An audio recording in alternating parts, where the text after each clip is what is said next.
Merci Perrine. Donc ouais, j'ai bien compris, c'est un anniversaire des 40, donc des rendez-vous ont été pris à 5, 10, 15, 20 ans. Et moi je suis partant, enfin, c'est une histoire passionnante, elle ne doit pas s'arrêter, elle va s'intensifier. Donc voilà, dans un anniversaire on dit merci, donc bien sûr je remercie Perrine qui anime cette journée. Je remercie tous les intervenants, je remercie vous qui êtes présents ici et tous ceux qui sont à distance. Je tenais à remercier mon président, Jean-Paul Mazoyer, qui n'est pas présent ce matin, mais qui, bien sûr, s'associe à nous. Je remercie aussi les deux autres présidents que j'ai eus pendant mon mandat, puisque je suis là depuis 2016, que ce soit Pascal Sellerier ou Michel Ganzin, ainsi que tous les présidents et les administrateurs qui ont géré voilà, à la fois efficacement et brillamment carte bancaire pour qu'on le retrouve dans un état et une forme olympique aujourd'hui. Il faut savoir dire merci. Bien sûr, dans cette journée anniversaire, j'ai une petite pensée, un hommage, plus qu'une petite d'ailleurs, pensée à Gilbert Herrera, mon prédécesseur, ou à Patrice Herzog, qui était membre du comité de direction, qui nous ont quittés trop tôt pendant mon mandat, et bien sûr à tous les disparus de cette histoire des 40 ans, en particulier aux inventeurs, hein, puisque Hervé l'a dit, CB est né en 84, mais 10 ans ou 15 ans avant, des ingénieurs brillants. Alors certains disent c'est Moreno qui a inventé la carte, les autres disent c'est Hugon. Enfin, voilà, il y a eu différentes cartes à puce, et Hervé l'a dit. Mais voilà, c'est en mémoire de, c'est aussi cet anniversaire en mémoire de cette filière d'ingénierie. Et puis, je le redirai aussi ce soir, voilà, un message tout particulier à Pierre Bérégovoy, parce que, Hervé l'a encore dit, il n'y a pas de filière paiement, qu'elle soit française, américaine ou chinoise, sans impulsion du politique. Et si en 84, il n'y avait pas eu un plan précis, et on a bien vu avec Hervé que 84-89, il a fallu 5 ans pour... En 89, il a fallu remettre tout le monde à la maison, hein, parce que le bleu et vert a été créé en 84, mais en 89, s'il n'y avait pas une autre impulsion, tout le monde ne se serait pas remis ensemble. Donc pour le comarquage, je rappelle, très important. Et donc, voilà, je voulais dire merci à bien sûr tous ceux présents, mais merci à tous nos anciens, encore vivants et disparus. Et un dernier merci à l'équipe de com CB, toute petite mais très efficace, sous l'égide de Françoise Fanary. Enfin, la matinée n'est pas finie, mais je pense qu'on peut les applaudir parce qu'on est toujours bien reçus. Et comme l'équipe de com et moi-même, on aime les challenges, je vous répète, je le redirai tout à l'heure, que 25 mars 2025, on est tous ensemble. Là, on est plus de 1500 ici, 500 à distance. On pourra accueillir 2-3 000 personnes sans aucun problème. Et je veux que le 25 mars 2025, je souhaite que le 25 mars 2025 soit vraiment le rassemblement de notre écosystème, comme on l'a pu le faire à la journée du commerce CB avec les commerçants cette année, ou au premier sommet de la carte avec les industriels et les banquiers l'année dernière. Et franchement, on va regrouper tout le monde et ça sera super. Bon, ça ne sera pas au niveau de Taylor Swift ou de Mylène, mais ça devrait être pas mal et je compte sur vous. Donc ça, c'était le premier message. Alors, on m'a filé le truc, là, voilà. Donc, juste pour faire un peu le wrap-up de la matinée, je ne rajouterai pas grand-chose sur ce qu'a dit Hervé. C'était important que vous ayez conscience, en particulier pour les plus jeunes, je ne suis pas sûr qu'ils viennent. Vous savez, j'étais dans les cabinets ministériels il n'y a pas longtemps et il y avait un grand ponte d'un cabinet qui me dit « Ah oui, Bull, ça faisait de l'informatique, donc il faut former quand même les gens. » Ah non, mais c'est important de rappeler d'où on vient et où on est. Donc, Hervé l'a très bien rappelé. Je rappellerai juste, moi, 2 messages sur cette fresque historique. Déjà, on ne la fait pas comme à l'Éducation nationale, où maintenant, ils mettent Napoléon avant César. Enfin, c'est compliqué. Donc, l'histoire, pour moi, ça se décline dans un tempo temporel. Néanmoins, tous les 10 ans, Hervé a dit il faut remettre sur l'ouvrage, sur le métier, ton ouvrage. Tous les 10 ans, on passe pas par des crises, mais par des réorganisations nécessaires. Comment regrouper, comment restructurer. Et donc, je ne doute pas qu'entre 40 et 50 ans, CB et les paiements français devront se poser cette question. Enfin, moi, je la poserai en tant qu'administrateur CB, parce que Hervé l'a dit, la fragmentation ou la silotisation des moyens de paiement, ça ne fait pas une unification d'une stratégie et ça fait pas clair pour aller s'exprimer à des acteurs étrangers qui sont déjà mondiaux ou même des acteurs européens qui nous voient arriver à 7 ou 8 en tant que Français dans une table de bas. Donc déjà, c'est un message que je retiens de l'histoire. tous les 10 ans, il faut se poser la question de est-ce qu'on est bien sur nos bases et est-ce qu'on est bien structuré pour parler aux autres, ou est-ce qu'on est compris à l'extérieur, ce qui n'a pas toujours été vu. Deuxième message de Hervé que je retiens, c'est que c'est l'histoire du paiement, et je le répète avec Pierre Bérégovoy, elle est privée-publique. S'il n'y a pas d'impulsion privée, c'est nous, les industriels, les banquiers, les commerçants qui devons. L'alerte des commerçants en a été un des exemples. Mais derrière, il faut aussi que le public nous donne des impulsions. Et quel plus beau message que celui du CNMP et du régulateur et du Trésor. Maintenant, au-dessus des régulateurs et des trésors, il y a des ministres, il y a des premiers ministres, il y a des présidents. J'espère que mon appel pourra être entendu. Notre filière paiement le mérite, surtout à l'heure de rapports comme celui de M. Draghi, ou de l'élection de notre ami ou ennemi, même pour moi, on ne fait pas de politique, mais toujours il est élu et largement élu. Donc M. Trump est largement élu. Elon Musk sera avec lui. Et on voit bien que la confrontation entre la Chine et l'Amérique s'annonce et que l'Europe a à défendre ses intérêts là-dedans. Et la filière paiement européenne, elle est aussi fondée sur 20% de cartes bancaires pour les paiements de retail. Je vous rappelle, on a plus de 20% de l'Europe. Donc on aura un rôle, sans faire de démagogie, sur ces sujets-là, ne serait-ce qu'au-delà du contrôle des paiements pour contrôler le bienfait de la conservation de nos données personnelles en termes de souveraineté. Donc ces éléments privés-publics dans l'histoire de la filière paiement, ça atteint la géopolitique et on l'a bien vu, que tous les échecs à la fois de pourquoi on n'a pas fait de réseau de paiement à l'euro, eh ben on a fait des billets et on a fait des infrastructures SEPA, mais on n'a pas fait le réseau de paiement. Pourquoi Monnaie a échoué? Pourquoi EPI Carte a échoué? Ben, c'est parce que la balkanisation et la puissance lobbyiste de nos amis et concurrents américains, parce qu'on est amis, bien sûr qu'on est alliés, mais aussi concurrents, a fait qu'on n'y est pas arrivé. Donc c'est à nous de reprendre notre destin en main. Dernière chose sur cette slide, je voulais dire qu'au-delà des changements d'organisation, c'est structuré au fil du temps. Aujourd'hui, on fête les 40 ans de CB. On l'a dit précédemment, on va fêter les 20 ans de STET. On fête les 15 ans de notre filiale Elite à Caen, qui a intégré notre autre filiale PCERT. Et donc, on a regroupé nos moyens de tests et de certification. Et en plus, on est inclusif territoriaux puisqu'on est à Caen. Elite, voilà, et ils ont 15 ans. On fête les 5 ans de Frenchis, qui est la société qui intègre Multischeme pour le parc d'acceptation en France. Et puis, on fête la première année, ça a été cité par Éric Lacourrège, pas chez CB, mais d'un nouvel acteur interbancaire qui s'appelle Biconnect, dont le président est là, Pierre Chassigneux avec Jean-Luc Théron. Et quelque part, je tiens à dire que ce projet a été incubé chez CB, parce que c'est CB qui est capable aujourd'hui d'incuber l'interbancarité ou les projets d'innovation, voire du futur de l'interbancarité française. Donc je retiens ça et je remercie bien sûr tous les acteurs que je viens de citer dans l'histoire de CB, parce que c'est le groupe CB. Et pourquoi je dis c'est le groupe CB? Parce que CB est soit actionnaire, je suis le représentant de premier actionnaire de la STET, mais je suis aussi l'actionnaire unique des autres filiales que je viens de citer en tant que CB, administrateur CB. Moi, je suis rien. Voilà. Donc, c'était le message que je voulais passer sur ce slide. Et puis, je retiendrai, au-delà de l'histoire, donc l'introduction d'Éric sur le fait que, clairement, on a un plan pour 2030. Donc, en 84, Pierre Bérégovoy avait donné un plan. Et là, on a un plan affiché par les régulateurs, que je remercie, par le Trésor, par l'ensemble de la place. Donc, aux politiques, je l'espère, de bien l'appréhender et d'aider à la réalisation de ce plan, parce que nous tous, on sera au rendez-vous. On l'a toujours été pendant 40 ans. Donc, j'affirme que nous, l'écosystème CB que vous représentez sera au rendez-vous de ce plan, parce que ce plan, il a beaucoup dans ces 3 axes de bienfaits. Alors, un anniversaire, si ça marche. C'est le moment de se poser aussi sur... Voilà, on a parlé de l'histoire, du futur, juste 2 minutes ou 3 minutes ou 5 pour se dire où on en est là. Donc, à la mode un peu d'os. Qu'est-ce qui s'est passé en 40 ans en France? Alors, dans le monde aussi, mais chaque année, je faisais intervenir... Vous avez eu Vial, des sociologues, vous avez eu Alain Bauer, vous avez eu Viard. L'idée, c'est clairement... En 40 ans, parce que pour les plus jeunes, ils ne savent pas, quand on se regarde dans un miroir, on ne se voit pas vieillir ni grossir et tout, c'est important, nous 2000. Alors, certains diront c'est du café du commerce, mais c'est important de savoir où on est là.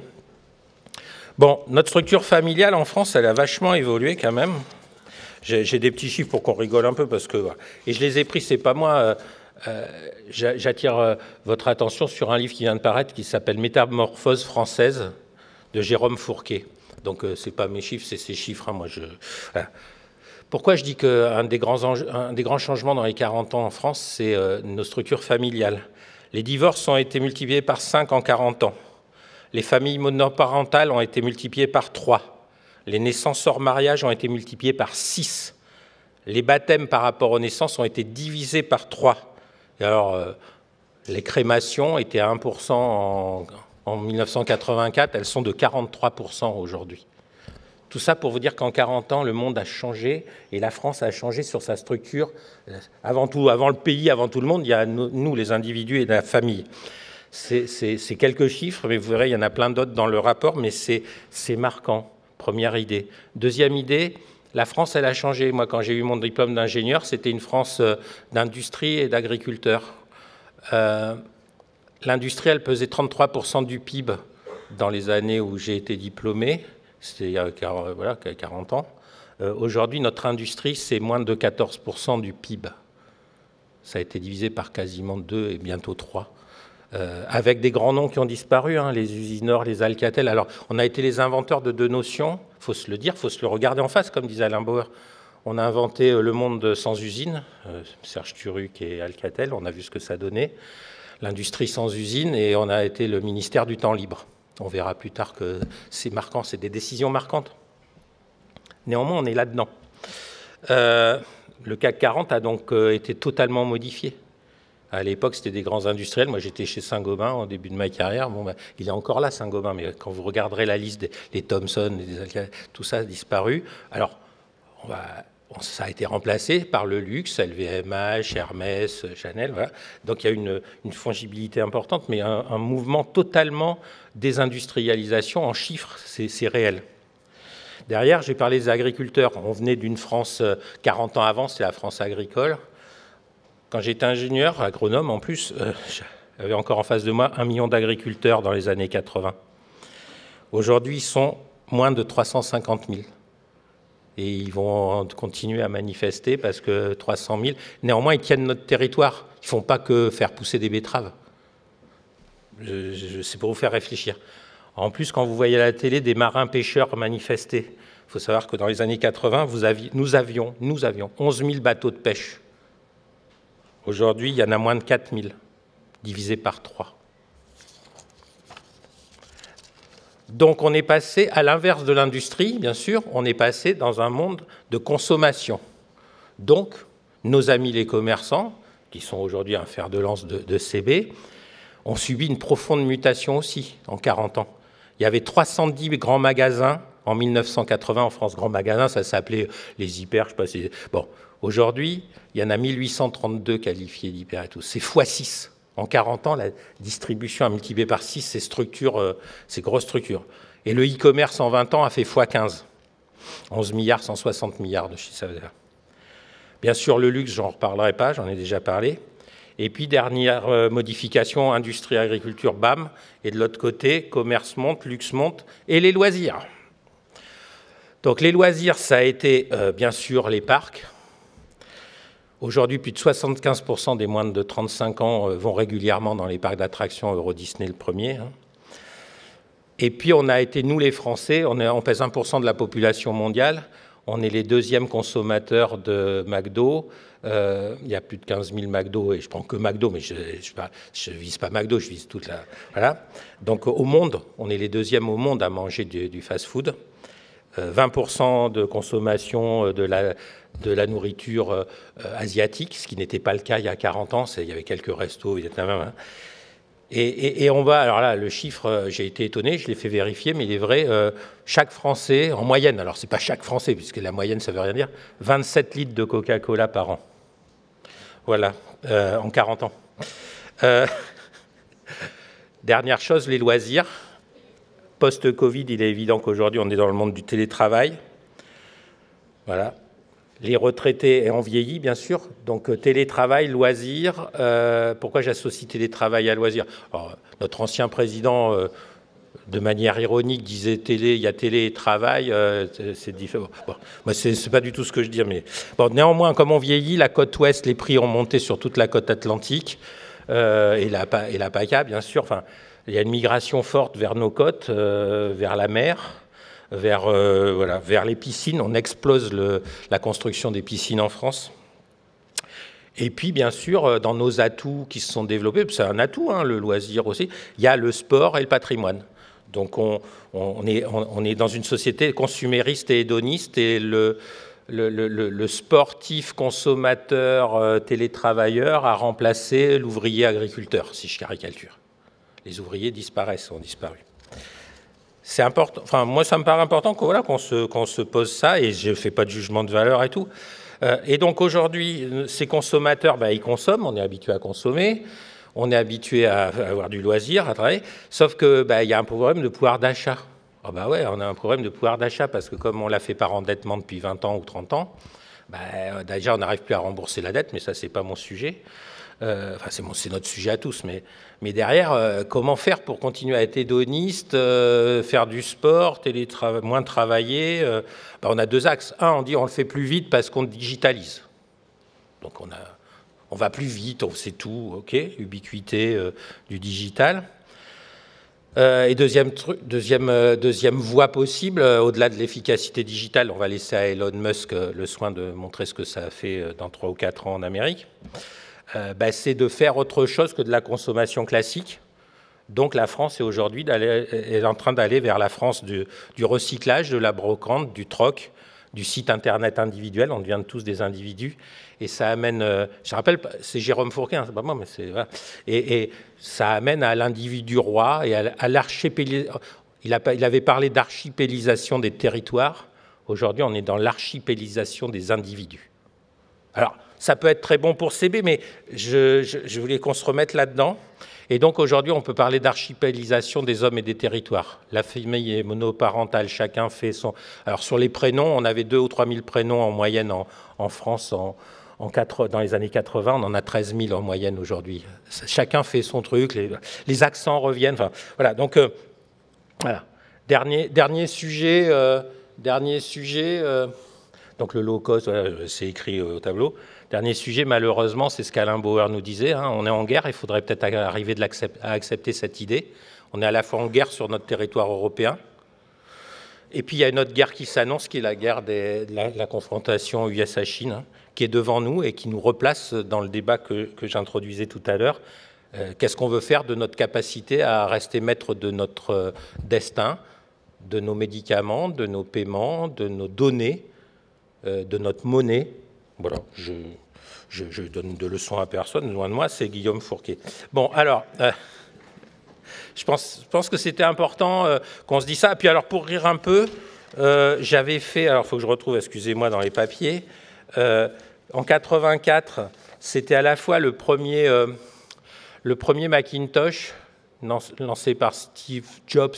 Moi, en 84, j'étais en école d'ingénieur, et voilà, j'avais mon petit Macintosh, j'étais un novateur. Ça paraît aux plus jeunes totalement débile, mais bon, Steve, il est mort, hein, et quelque part, naissait quelqu'un en 84, il s'appelait Zuckerberg. C'est marrant, enfin, vous voyez, c'est ce qui se passe en 40 ans. Et donc, ça va vite, hein, mais il faut savoir. Bon, et il y a 40 ans, naissait aussi Scarlett Johansson, qui a fait le Titanic après. On voit cette génération arriver. Et c'était les années... Alors, pour finir et revenir au sujet du jour, c'était donc la création... Nous étions dans les années Mitterrand, en 84. C'était la création d'SOS Racisme, la main. C'était la création de AIDS, parce que le sida arrivait, on ne savait pas ce que c'était. Moi, j'habitais au Halles à l'époque, et je peux vous dire que ça faisait très bizarre. Et donc, voilà, c'était cette page d'il y a 40 ans. C'était ces années-là, et Mylène Farmer débutait, Étienne Dao aussi. Et c'était l'année de Thriller de Michael Jackson, si vous voulez savoir. Voilà, c'est pour situer dans le temps. Il y a des choses qui sont résiduelles, et puis il y en a d'autres qui le sont moins. Mais je voulais quand même passer quelques minutes sur ces jalons, pour que chacun se rappelle ce qui se passe en 40 ans, et un peu où on en est aujourd'hui dans la France. Donc alors, dans ce monde qui change, moi, ce que je peux vous dire, c'est qu'aujourd'hui, pour ces 40 ans, et je le répète, CB va bien, CB est dans une forme olympique grâce à vous. On a passé les Jeux Olympiques, donc tous ceux qui disaient, parce qu'on parlait tout à l'heure, les prédictions. Moi, quand je suis arrivé en 2016, on m'a dit, Philippe, tu prends un truc qui va s'écrouler. Ça faisait 40 ans qu'on disait qu'elle allait s'écrouler. Ça s'appelle CB. De toute façon, Apple va te tuer. Tout va, voilà, dans les 10 ans, t'es mort. Bon, 10 ans après, on va le voir tout à l'heure, CB n'est pas mort, l'écosystème fonctionne bien. Il faut être raisonnablement optimiste, mais voilà, ça va bien. Et ça, c'est grâce à vous. Et grâce aussi au socle d'interopérabilité et d'ingénierie technique qui existait et que Hervé a décrit. Et c'est donc un grand merci à tous les membres de cet acquis. CB va bien, CB est toujours inclusif et solide sur ses bases, résilient. Je répète qu'on a passé le Covid et les Jeux Olympiques sans aucun incident. Tout le monde nous disait pique-bran. J'en remercie tous les acteurs, et en particulier STET. CB est sécurisé, on a taux de fraude historiquement bas. Historiquement bas. Il suffit de lire le CNMP. CB reste innovant et va accélérer son innovation par le plan dynamique CB 2026. CB est inclusif, CB est souverain. Et donc, aujourd'hui, ce slide, c'était pour dire...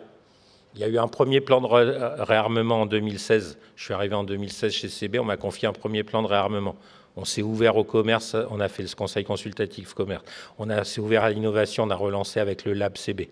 On a lancé CPACE, c'est l'émission libre de droit des cartes. On a dynamisé l'écosystème dont vous êtes les témoins. Deuxième plan de réarmement, merci aux commerçants qui ont mis une alerte CB perd des parts de marché, il faut... Eh bien, l'écosystème CB s'est rassemblé et a dit on lance le plan dynamique 2026. Je suis fier aujourd'hui de vous dire que ce plan, il se passe très bien et il sera réalisé. Donc moi, je m'engage en 2024 à vous dire qu'en 2026, tous les objectifs pris seront réalisés. Et j'en suis sûr. Ils seront même certainement dépassés. Si je vous dis qu'ils seront réalisés, c'est que j'espère qu'ils seront dépassés. Ces objectifs, c'était quoi? C'était ces 3 piliers. 1, redynamiser côté digital et être up-to-date après l'arrêt de pays carte, faire que CB en 2026 soit tout à fait au meilleur niveau sur le digital. Deuxièmement, c'était l'atelier de Renan, déjà embaucher Renan et une équipe, embaucher une équipe BizDev pour que CB en proximité rappelle à l'écosystème qu'on existe et qu'on a des avantages 10 fois moins chers, 3 fois moins fraudés, souverains, conformes by design, et qu'on ne fasse pas que se le répéter, mais qu'on vous l'explique et qu'on le quantifie. Donc maintenant, on va commencer à avoir des KPI pour ceux qui sont sceptiques, parce qu'il y a toujours des sceptiques, enfin, ce qui est normal. Et, voilà. Et il y a toujours des concurrents qui disent c'est pas vrai. Donc voilà. Donc on va urbaniser tout ça. Puis troisième pilier, c'était le faire savoir et communiquer, pas que dans notre assemblée, mais au large.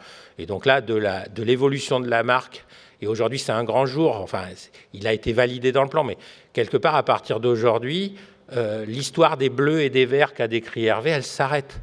On va vers le bleu, blanc, rouge. Donc sur vos cartes maintenant et dans les années qui viennent, peu à peu, vous verrez le bleu, blanc, rouge ou le blanc, parce qu'on peut avoir un logo blanc, bleu, blanc, rouge, mais ça n'est plus l'histoire des bleus et des verts. C'est l'histoire de CB souverain tel qu'on le décrit et tel que le plan dynamique va le faire sortir par le haut en 2026. Donc aujourd'hui, en chiffres, CB, c'est toujours, ça ne bouge pas tout le temps, hein, mais c'est 14 milliards de paiements dont la moitié en sans contact, c'est 77 millions de cartes dans 7 millions de TRD, de titres restaurants dématérialisés. Ce deuxième collège nous a apporté une vraie dynamique, et en plus sur les aspects digitaux, ils sont très, très, très moteurs. Ces 2 milliards de transactions e-commerce, voilà, c'est 670 ou 80 milliards en valeur au total pour l'année. C'est 2 tiers de la consommation française, c'est 20% de l'Europe. Enfin voilà, on est solide sur nos bases. Et en bas, je rappelle, c'est une fraude à un niveau historiquement bas. Parce que c'est pareil, on a les débats sur les projets que vous avez eus dans la table ronde précédente, mais je rappelle à tout le monde que malgré l'histoire des ingénieurs de la monétique, les paiements ne sont pas drivés par la technologie. Un informaticien, il vous parle de coût, qualité, délai.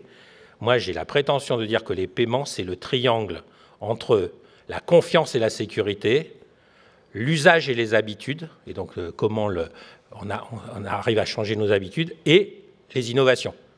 Une innovation qui se fait frauder ou une innovation que le consommateur ne comprend pas, elle n'a aucune chance, même si c'est la meilleure innovation du paiement. Et c'est pour ça que je suis d'accord avec la synthèse de tout à l'heure, à 10 ans, à 20 ans, toujours est-il que le PAN existera encore. On est en modèle hybride. Il faut que la carte hybride le modèle des paiements. Aujourd'hui, la carte, c'est 60% des paiements domestiques français journaliers, 40% de cash. Elle irrigue le cash et la transformation du cash par le sans contact. Elle irrigue le cash par le fait qu'on va lancer des services de cash in shop si le régulateur nous fait le cadre définitif. Et elle irrigue la technologie et bien sûr le digital en incluant la carte de manière fluide dans des parcours sur mobile, dans l'ensemble des wallets XP, que ce soit Apple, Google ou Samsung, de manière agnostique, CB est agnostique, ou demain dans les tokens, le click-to-pay, le tout, c'est pour nous consommateurs, on s'en fout. On veut que ça soit fluide, sécurisé, et surtout que dans le parcours, ça ne soit pas n'importe quoi. Et le problème de la balkanisation des paiements, c'est qu'on a parlé, ça fait un moment qu'on ne parle plus paiement, mais on parle de moyens de paiement. Donc chaque moyen de paiement dit c'est mon CEO. Donc moi je dis la carte est au centre en France. Elle n'est pas totalement au centre en Europe, puisque c'est 39% des paiements en Europe retail, je crois. Bon, le cash est encore majeur en Europe. Sur la complémentarité et la subsidiarité des paiements, je n'évoquerai que le message que vous avez dû voir ce matin là, de nos amis suédois et Danemark qui voulaient nous faire une société du paiement cashless. Ils reviennent totalement sur leur stratégie, totalement. Pourquoi? Ils ont les Russes pas loin et ils se rendent compte que s'ils sont totalement digitaux, ils n'ont pas de backup et que ça peut tomber sans backup. Et que, voilà. Donc, il faut réfléchir à tout ça. Donc, ils vont revenir. Mais bien sûr que de l'autre côté, on va avoir une pression. Hein. Et Elon, il fait des puces aussi avec Neuralink et il veut mettre des puces dans notre cerveau. Enfin, voilà, j'ai rien contre Elon Musk, mais bien sûr que le mouvement digital va continuer, mais il faut, voilà, dans notre modèle européen et dans notre modèle français, par rapport à où je vous ai dit en était la France, il y a intérêt peut-être à garder des modèles hybrides, y compris sur les aspects technologiques. Donc, sur cette digression de l'hybride, la carte doit hybrider le digital, la carte doit hybrider la substitution du cash, et tout ça doit se passer, et Hervé l'a appelé, ça serait peut-être bien de se rassembler pour voir les substitutions. Parce que c'est comme celui qui dit on passe de l'écologie d'une voiture à moteur à explosion sans voiture à explosion. Et pourquoi je développe ce problème de la transition et de la planification multi-paiement? C'est quand on ne fait pas ça, on se plante. C'est-à-dire au moment où on avait pensé que le pic du pétrole, le pic du pétrole, il n'est pas atteint, et puis voilà, les Américains, ils vont forer, et les Chinois, ils forent. Donc il faut planifier notre chemin. Et on a bien vu sur l'échec de pays cartes, ça a été aussi de dire on va tous aller ensemble, allez, toute l'Europe, 26 pays, dont certains ont plus de système carte d'ailleurs, vont aller dans un truc qui s'appelle EPI carte, et on va tout mettre sur un stand de paiement. Ou c'était mais c'est totalement impossible d'un point de vue industriel. C'était totalement impossible, d'un principe de réalité. Je reviens à Alain Bauer, là. Ou alors, il faut, comme l'a dit monsieur tout à l'heure, d'un point de vue... C'est pas impossible d'un point de vue intellectuel et ingénieur, sauf qu'il faut rajouter dans 30 ans. 30 ans pour le faire. Voilà, c'est juste ça, on l'oublie toujours. Bon, donc... Revenons au sujet, CB en 2026, donc 2024 on va bien, 2026 on ira encore mieux car tous les objectifs du plan seront atteints. La liberté d'émettre des cartes libres de droit en France et en Europe, 6 pays standards, Hervé l'a évoqué, 20 millions de cartes seront émises dès la fin de cette année, sont déjà émises par des membres. À l'horizon 2026, tous les membres CB émettront en CPACE. Donc on sera libre de notre destin. Après, si on ne veut pas s'interconnecter, si on ne veut pas faire des choses... Mais nous, la France, on sera là. Derrière, l'engagement des banques françaises, y compris celles qui avaient des éco-badgés, c'est sur les XP, en 2026, toutes les banques françaises... Jean-Paul a cité, la Société Générale était la première en 2018, je crois. Derrière, toutes les banques qui seront en 2026. Ça veut dire quoi? Ça veut dire que 80% de la part de marché en volumétrique des paiements mobiles seront faites par la carte CB dématérialisée dans le mobile. Donc là, on sera déjà dans le mobile et très bien. Et j'ai dit, c'est Apple, Samsung, Google. Et c'est vrai pour les TRD aussi, donc sur l'ensemble du parc. J'en prends l'engagement. Derrière, on l'a vu avec la STET, on est déjà en pilote sur la tokenisation COS. Donc on a la capacité en 2026 de faire de la tokenisation souveraine. On a la capacité en 2026 de faire le click-to-pay. On aura, mais je m'y engage. Et STET s'y est engagé aussi. Donc on est totalement agnostique, on saura up-to-date sur les éléments digitaux du paiement par carte et mobile. Derrière, on continue, c'est pour ça que je faisais ma petite digression sur l'hybride, on continue notre modèle hybride entre token et PAN, parce que pendant qu'on fait le PAN, click-to-pay, tout ce qu'on a, Faster, Updater, Safer, les offres CB appuyées sur le PAN, chic et pas cher, chic parce qu'on a 40 ans, pas cher parce qu'on est CB. Je rappelle, CB en moyenne 10 fois moins cher que nos concurrents. Donc ça sera prêt aussi. Le tap-to-pay, on l'a déjà lancé avec 2 membres, donc arrêtons de dire que CB, c'est pas lancer des offres innovantes. Et puis, je m'attarde sur les dernières cases. PIN Online, qu'on appelle sans contact plus, on nous disait qu'avec le Monténégro, la France était le seul pays à ne pas faire. On le fait, il faut le déployer dans le parc, ça y est, c'est lancé. Côté émission, c'est fait. Côté acceptation, il y a du boulot pour tout l'écosystème, mais c'est bon. Et de l'autre côté, la fraude, on en a parlé. J'estime à une quinzaine, aujourd'hui on estime à environ 15% le bonus qu'on peut avoir par l'IA sur les résultats déjà exceptionnels qu'on a sur la fraude. Donc là aussi, je parlais au gouverneur d'élasticité positive sur notre capacité à être encore moins fraudé grâce à l'IA. Donc avec la STET, on continue à investir là-dessus. Enfin, les 2 dernières cases, c'est oui, on va se dynamiser et s'assouplir sur les agréments. On a tout un système qui vise à ne plus être un agrément il y aura l'agrément un peu normalisateur, mais maintenant on a des mises en exploitation, des autorisations de mise en exploitation. C'est très important à l'heure du digital. On ne peut pas être dans l'époque de l'agrément carte des années 80. Donc ça change et ça sera, c'est déjà en route. Et dernière chose, la résilience. Je reviens sur nos amis suédois ou danois. Clairement, j'ai fait travailler des équipes CB, je continue à faire travailler avec les industriels sur ce sujet. Il faut savoir qu'il n'y a pas de backup à un incident majeur digital. Il n'y a pas de backup. Ça veut dire qu'un pays qui serait tout digital, tout XP, un problème tombe, comme il y a eu des problèmes chez Microsoft ou dans le cloud, et il n'y a plus de backup. Par contre, le cache est un backup, mais le cache, on le retire avec la carte, et la carte en proximité est un backup. Ce que je veux dire par là, c'est que si ça tombe, le digital, le sans contact, il ne marchera pas non plus. Mais bon. Mais par contre, si vous avez votre carte physique dans votre portefeuille, je me fais fort avec les systèmes de résilience de CB, de faire que nous, Français, on pourra toujours continuer à faire que le commerce marche en introduisant sa carte. Ah oui, on introduira notre carte comme on le fait tous les jours, et ça marchera. Donc il faut hybrider les modèles. Donc tous ces objectifs-là seront remplis en 2026. Derrière, le deuxième pilier, c'était « Fais-nous, Philippe, un CB plus commercial ». Donc là, Renan l'a dit. On l'a fait avec nos membres. La première priorité, ça a été de remédier CB dans les équipes commerciales des banques et des membres qui avaient plus de connaissances de l'offre ou de la roadmap Visa et Master que de l'offre CB. Donc Renan, son boulot, c'est ça. On l'a fait, on en est à 17 formations, 334 commerciaux, et c'est bien parce que je suis content, il y a des demandes de nos membres. Donc j'appelle mes membres, enfin, toute demande des membres. On a fait des réunions émissions, acceptation, et maintenant ils vont en faire. Voilà, moi, Renan, il est là pour bosser et pour aller auprès des membres. Derrière, il est là pour aller auprès des commerçants et des PAT, des commerçants, parce que beaucoup de commerçants ne regardent pas ce que font leurs PAT, et les PAT, des fois, ils enlèvent la marque. Bon, donc il faut qu'on revoie tout ça.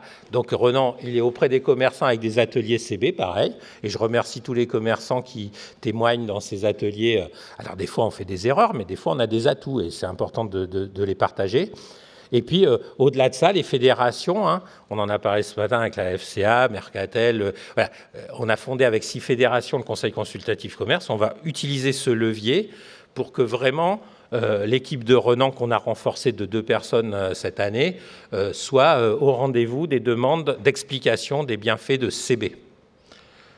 Enfin, sur le BizDev, on a aussi de nouvelles ambitions et de nouvelles preuves de notre intérêt, c'est les nouvelles adhésions. Il n'y a pas eu JP Morgan, il y en a d'autres, des nouvelles adhésions. Les Portugais sont chez nous, il y en a d'autres. Et on a dans le pipe, sous NDA, je vous en annonce d'autres. Derrière, les lancements de produits, je parlais du Tap-to-Pay, CB aussi, avec ses membres, à la pointe de l'innovation sur ce qui sort dans les innovations digitales. Donc là, on a clairement une relance et une dynamique commerciale de CB, au bon sens du terme commercial. C'est commercial d'expliquer à l'écosystème les bienfaits de CB. Derrière, il n'y a pas que le commerce. CB, c'est plus qu'un scheme, c'est un acteur inclusif. Et à chaque moment, on doit se poser la question de comment CB peut prouver, au-delà d'illustrer, prouver son inclusion à la fois sociale et territoriale. C'est fait avec certains membres aujourd'hui sur la nouvelle carte vocale pour les aveugles. Ça a été fait pendant le Covid pour aider les petits commerçants à déployer des modèles Figito avec l'Internet, avec l'action commerce CB. C'est fait avec des tas de tests en cours, et là, je pense que dans les 3 ans qui viennent, pour moi, c'est un objectif. On a tous échoué, tous, sur l'intégration de l'open payment, transport et tout, et c'est pas de notre faute. Enfin, personne nous a vraiment aidés, les régions ne se sont pas entendues, les politiques ne sont pas entendues, les schemes sont pas... Bon, moi, je suis confiant sur le fait qu'il faut que la France bascule son modèle de transport. Alors, on en avait parlé avec, il n'y a pas longtemps avec le monsieur de Vinci, voilà. Il y a le flux libre, il y a les mobilités avec tout le système de recharge, les mobilités en ville, l'open payment. Enfin, ce sujet du transport pour les paiements cartes et pour CB, il est fondamental. Je ferai tout pour qu'on arrive à faire des convergences ou qu'on réunisse les tribus qui sont... Alors après, il y a un autre thème encore plus dur à réunir, c'est la santé. Hein. Mais là, je ne l'ai pas mis là, mais bon. Pareil, c'est aux politiques de prendre peut-être un peu les bienfaits de l'écosystème qu'ils ne connaissent pas bien et dire notre écosystème est capable, si vous impulsez des choses, de le faire. Parce qu'on ne peut pas faire tout seul. Moi, je ne peux pas faire les régies de transport, les villes, les régions qui se battent avec les villes, la SNCF, la RATP. On a tous nos intérêts, mais à un moment donné, on pourrait peut-être faire des choses ensemble. C'est la génétique de CB. Hein. Et puis, je rajoute le cash, hein, qui est cher à Éric Lacourrège, à la Banque de France et à la résilience de nos systèmes. Hein. Et donc, CB et le cash, on vit très bien. Enfin, voilà. Et si on peut, voilà, si on a un cadre pour le cash in shop, les commerçants pourront utiliser la carte pour rendre du cash de manière optionnelle. Hein, ce n'est pas une loi, mais certains membres inclusifs territorialement sont intéressés par cette offre. Donc, voilà, je voulais dire par là que CB voulait rester résolument inclusif territorialement et socialement. Enfin, le 3e pilier, c'était la communication. Fais-le savoir, Philippe, qu'on a entendu nos amis les commerçants, qu'on va défendre CB. Et donc, on a commencé cette année au Salon de l'Agriculture parce que les gens avaient peur d'aller au salon, il y allait y avoir des manifestations. Donc, Françoise Fanary a récupéré tous les abandons de campagne publicitaire que plein de gens voulaient faire mais n'avaient peur. Donc, ça ne nous a pas coûté trop cher et ça a été très bien. On a lancé notre campagne là-dessus sur le Made in France, c'est mieux si tu payes in France. Donc, c'était le premier élément. Vous avez vu les affiches. Aujourd'hui sort un numéro spécial des Échos que vous verrez où on relance cette campagne et on la relance dans les journaux, dans l'affichage, avec une petite évolution qui est de dire et si tu vois le logo CB, clique sur le logo CB pour expliquer aux gens que, y compris sur les... Et si tu ne le vois pas, demande pourquoi il n'y est pas, voilà, par exemple. Et dernière chose, c'est que ce logo CB, maintenant, il est bleu, blanc, rouge. Voilà. Donc, peu à peu, ça s'installe. Et donc, on a fait le boulot autour de ça. Bien sûr, on n'avait pas pu convier les commerçants de manière massive à notre premier sommet de la carte. Et on les a conviés donc à une journée à la station F cette année qui s'est excellemment passée, très intéressante à la station F. Et derrière, je voulais souligner que pour toucher nos citoyens, on commence à aller un peu plus loin, au-delà de la marque bleu, blanc, rouge et tout. On a ce sponsoring sportif qu'on a choisi sur le cyclisme, qu'on a commencé à activer avec l'équipe féminine française des Jeux Suez, 2 patronnes, une patronne à Suez, une patronne française des Jeux. Et on a bleu, blanc, rouge. On a obtenu de beaux succès avec cette équipe, puisque cette année, Grace Brown, qui était la leader de l'équipe, a quand même été championne olympique et championne du monde contre la montre. C'est la première fois que ça se fait. C'est une équipe qui a des vraies valeurs d'inclusion. Et vous verrez Vita Music, la petite jurassienne, enfin pas petite, hein, la jeune jurassienne qui va venir pédaler avec vous. N'hésitez pas à pédaler. Je rappelle, c'est pour la lutte contre le sida et on remettra un chèque ce soir à l'association AIDS. Et ce partenariat cyclisme, on l'a étendu plus largement, de manière inclusive, avec la Fédération française de cyclisme. Ça veut dire que CB est aujourd'hui sponsor, comme le CIC d'ailleurs, de l'ensemble de la fédération, c'est-à-dire de l'ensemble des sports cyclistes, BMX, sport en salle, sport sur route, féminin et masculin. Et pourquoi ? Parce que ce partenariat étendu à la fédération, il est à la fois important dans l'inclusion hommes, femmes, territoire et tout sport cycliste, mais qu'en 2027, on aura les championnats du monde cycliste en France, D'ici 2027, c'est le seul championnat du monde international qu'on aura, on n'en aura pas d'autres. Donc on est pas mal placé pour faire encore connaître dans les 2-3 ans qui viennent CB mieux qu'aujourd'hui. Derrière, ben voilà, je me projette en 2026 et je prends l'engagement aujourd'hui de ces chiffres-là. CB, on m'a demandé avec vous de réarmer CB en 2016. 10 ans après, en 2026, on sera passé on aura eu 14 millions de cartes en plus. Donc arrêtons de dire que CB va mal ou CB... merci les TRD, merci les émetteurs, hein, mais on aura 14 millions de cartes en plus en 2026 que nous n'avions en 2016. On aura 6 milliards de paiements en plus en 2000. Et ça, c'est sans compter sur des reco-badging potentiels. Donc, je dis que je suis optimiste sur la capacité à faire 16 milliards, voire plus. Donc, ça veut dire qu'on aura plus 6 milliards en 10 ans de paiement, CB, que la moitié de ces paiements seront sans contact. Donc, on aura tous réussi le sans contact avec un peu d'accélération pendant le Covid, et que le e-commerce sera aux environs de 2 milliards. Donc, tous nos moteurs seront bien en 2026. Donc, il nous restera à faire le plan 2030. Donc, là aussi, je prends l'engagement aujourd'hui devant vous, et on l'a déjà fait. Toutes les cases bleues, c'est celles que CB a identifiées sur les 3 axes qu'évoquait Éric Lacourège. Les bienfaits de CB ou les objectifs de CB potentiels pour qu'en 2030, tout fonctionne. Donc, on sera au rendez-vous. Pourquoi je dis qu'on sera au rendez-vous? C'est que j'ai déjà discuté de ça avec mon comité de direction. On a fait un séminaire stratégique et les patrons des banques, et qu'on est tous alignés là-dessus. De toute façon, on ne peut que l'être puisque c'est le plan de la place. Donc, l'interbancarité française que je représente ce matin et les patrons de l'interbancarité soutiennent ce plan à fond. Donc, ça me donne un optimisme bien au-delà de 2026. Et donc, vous comprendrez qu'on peut fêter tous ensemble cette belle journée d'anniversaire, que vous pouvez tous continuer à pédaler avec l'équipe féminine pour être solidaire de AIDS après 40 ans, et que j'espère que dans 10 ans ou 20 ans, ce méchant virus qu'on arrive à contrôler aura complètement disparu. Malheureusement, d'autres risquent d'arriver. Mais bon, soyons optimistes. Et moi, je veux que ça soit vraiment à la fois un moment de mémoire aujourd'hui, mais aussi un moment de prise de conscience qu'on a fait du bon boulot.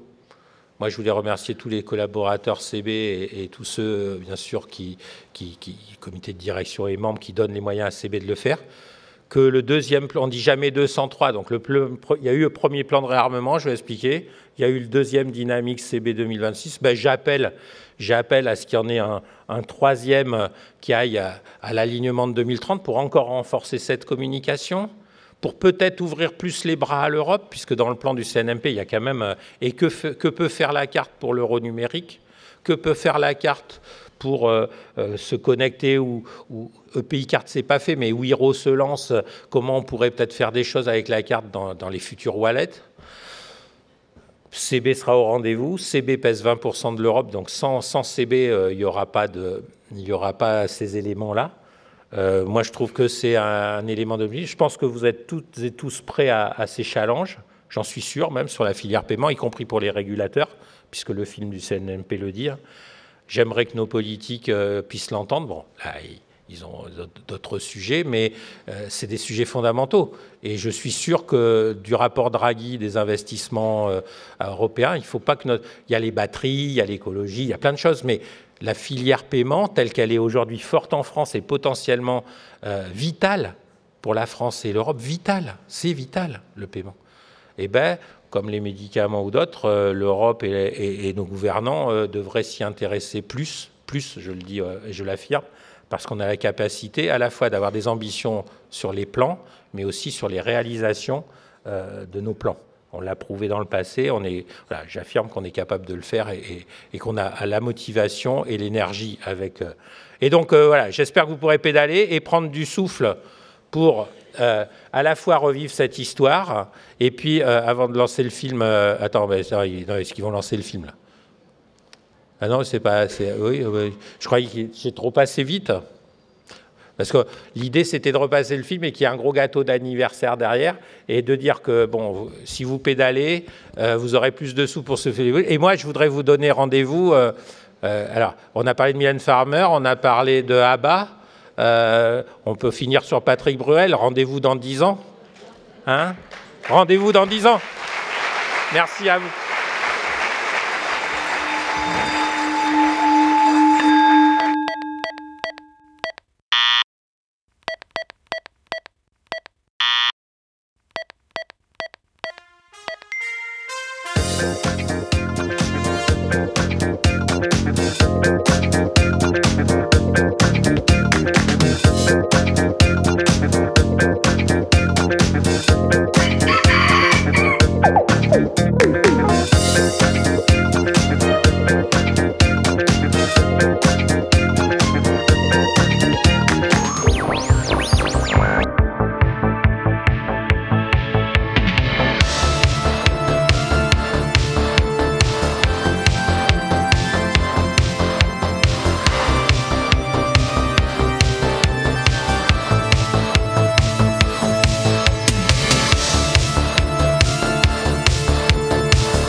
Merci à l'équipe de com, merci à vous. Et deux derniers messages.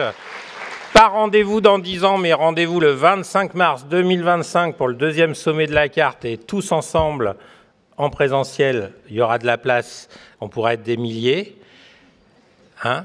Et puis, un petit message subliminal, teasing, hein, la pub c'est ça. Vous avez vu le bleu, blanc, rouge, ça arrive. Mais vous avez vu que le film habituel, là, des 40 ans, on l'a amplifié avec la Tour Eiffel. Vous avez vu la place de Bordeaux, de la Bourse et tout. Et ben, je fais un petit teasing parce que ce soir, on va lancer notre nouveau film de 45 secondes que je vous incite à découvrir dans les salles de cinéma pendant toute la quinzaine de Noël où il y a les blockbusters de nos amis américains, mais aussi des très bons films européens et français. Et donc vous verrez cette dynamique CB du bleu, blanc, rouge, de la France qui peut encore faire des choses. C'est ce qu'on veut donner comme sentiment. Et au-delà du sentiment, c'est la réalité de CB aujourd'hui. Donc joyeux anniversaire à CB. Sachons fêter les moments et soyons solides sur nos convictions et nos bases. Et puis raisonnables dans nos ambitions, mais soyons ambitieux. Merci à vous toutes et tous.